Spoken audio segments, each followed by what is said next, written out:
दिल्ली के जंतर मंतर पर इस वक्त मैं मौजूद हूं और आप देख सकते हैं कि हज़ारों की संख्या में यहां पर लोग जो है वो एकत्रित हुए हैं। मांग सीधी सीधी है कि महिलाओं के लिए आरक्षण दिया जाए। महिलाओं के लिए रिजर्वेशन बिल के लिए भूख हड़ताल पर तेलंगाना के चीफ मिनिस्टर केसीआर की बेटी के कविता जो है वो खुद मंच से संचालन कर रही हैं और तमाम महिलाओं को लेकर वो इस वक्त यहाँ पर मंच पर उपस्थित हैं। आप तस्वीरों में देख सकते हैं कि केसीआर जो तेलंगाना के सीएम हैं उनकी बेटी के कविता जो है वो यहाँ पर हज़ारों की संख्या में लोगों के साथ यहाँ पर मंच पर हैं और उनकी सिर्फ एक ही डिमांड है कि महिलाओं के लिए आरक्षण दिया जाना चाहिए। 33% महिलाओं के लिए जो आरक्षण की बात चल रही है उस आरक्षण को दिया जाना चाहिए। इसी को लेकर जो है वो आज यहाँ पर भूख हड़ताल पर बैठी हैं और हज़ारों की संख्या में यहाँ पर लोग हैं। लोगों से जानेंगे कि आखिर क्या उनकी कुछ डिमांड है, क्या सिर्फ महिलाओं के लिए रिजर्वेशन ही उनकी डिमांड है या इसके अलावा कुछ और भी डिमांड है। के कविता जो है वो इस वक्त यहाँ पर बैठी हुई हैं और यहाँ पर कुछ लोग हैं जिनसे हम जानेंगे कि आखिर ये भूख हड़ताल क्यों है। जी, क्या नाम है आपका? मेरा नाम बच्चू श्रीनिवास है। श्रीनिवास जी, दिल्ली आने का क्या मकसद है, क्यों यहाँ पर आज आखिर आए?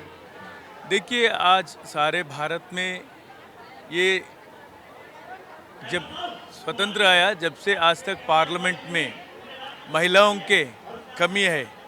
आज हमारे तेलंगाना राज्य में देखें तो हम लोकल बॉडीज़ में 50% दिया।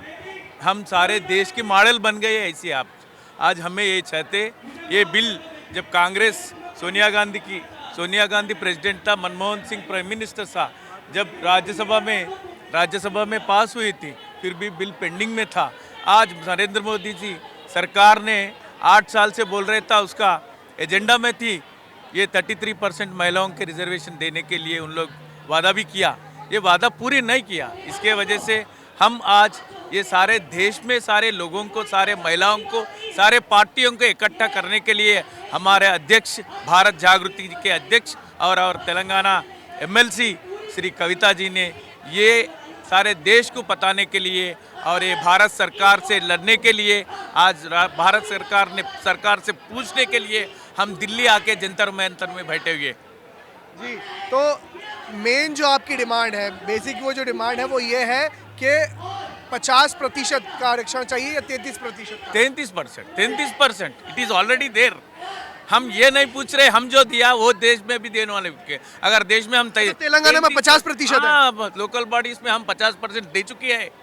अगर देश में सरकार, हाँ हमारी सरकार तो दे चुकी है। अभी मोदी सरकार से हम 33% पूछे, सो 50% दिए तो और अच्छे है ना। आज हर इंसान बोलते, हर मर्द बोलते, हर मेन बोलते, हमसे आधे औरत है, आकाश में आधा है, धरती में आधा है, सबसे आधा है। चलो पार्लियामेंट में भी आधा कर दो उसके लिए। हमारे ये डिमांड है, ये जब तक होते तब तक हम छोड़ते नहीं। क्यों बोलते, आप सारे भारत जानते हैं कैसा हम तेलंगाना आविष्करण कर लिया ना, वैसे आज जो देश में जो चल रहे ना, मोदी सरकार ने जो कर रहे, इसके लिए हम आगे बढ़ते रहते, सारे विपक्ष को इकट्ठा करते और आगे बढ़ते। पार्लियामेंट में बिल करने का भारत जागृति प्रेसिडेंट कविता मैडम ये दीक्षा के संघी भाव के लिए इधर कुमरम में आसपास से पूरा महिलाओं से लेके गया, ट्रेन से लेके आया। ये पूरा ये पार्लियामेंट आए से पार्लियामेंट में महिला रिजर्वेशन बिल भरने का सेंट्रल गवर्नमेंट को मैं डिमांड कर रहे। तो कविता मैडम दीक्षा को पूर्ण सपोर्ट कर रहे और भारत जागरूक से पूरा और ज़्यादा करने का सोचना करते हैं। महिला और नारी शक्तियों को समाज करके उसको पूरा समाज करके पार्लियामेंट में महिलाओं को 33% रिजर्वेशन देने का डिमांड कर रहे हैं सेंट्रल गवर्नमेंट से। विधानसभा और लोकसभा में 33% रिजर्वेशन बनने का सोचने के लिए प्रधानमंत्री की मैं अपील कर रहे, विज्ञप्ति कर रहे। तो कविता मैडम जो भारत जागरूक से पहले प्रोग्राम कर रहे, वो प्रोग्राम से मैं कुमरम आसिफाबाद डिस्ट्रिक्ट से वो बहुत महिला को लेके गया, ट्रेन को लेके आएगा 2 दिन से।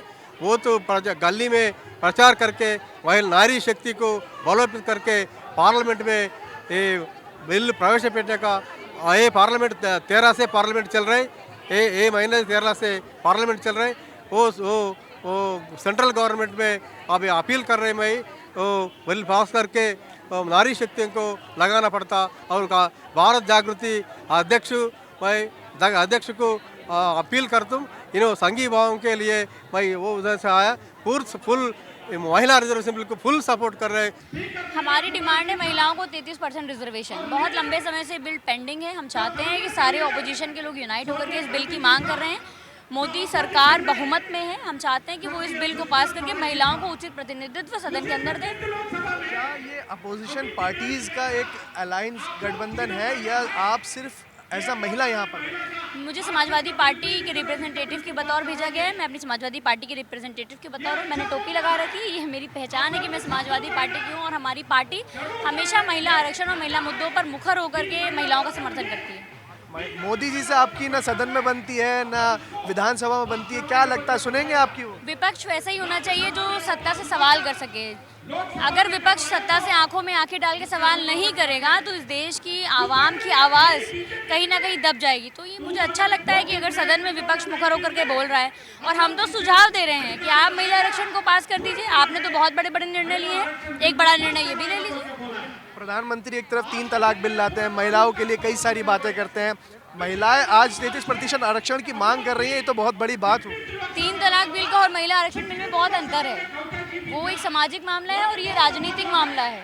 और मैं चाहती हूँ कि राजनीति के अंदर अगर मुझे लगता है समाज में बदलाव करना है तो महिलाओं को उनकी उचित भागीदारी आपको देनी होगी। तो जैसे कि इन्होंने बताया कि महिलाओं के लिए आरक्षण की बात तो सभी सरकारें करती हैं, लेकिन महिलाओं को आरक्षण नहीं दे रही हैं। इसी के चलते आज इनको दिल्ली आना पड़ा और इनकी केंद्र सरकार से सीधी और सच्ची एक ही मांग है कि महिलाओं के लिए 33% जो आरक्षण है उसको लागू किया जाना चाहिए। हालांकि बातें कई बार होती हैं लेकिन आरक्षण नहीं दिया जाता है, जिसको लेकर जो है आज के कविता जो तेलंगाना के चीफ मिनिस्टर है उनकी बेटी और MLC भी है वो यहाँ पर हंगर स्ट्राइक पर बैठी है, भूख हड़ताल पर बैठी है और हजारों की संख्या में उनके साथ समर्थक है। अब देखने वाली बात होगी कि केंद्र सरकार इस पर क्या कुछ जवाब देती है, क्या उनकी तरफ से कोई जवाब आता है या नहीं आता है। वीडियो जर्नलिस्ट नीरज के साथ मैं जिब्रान जर्रार खान, न्यूज़ 44 दिल्ली।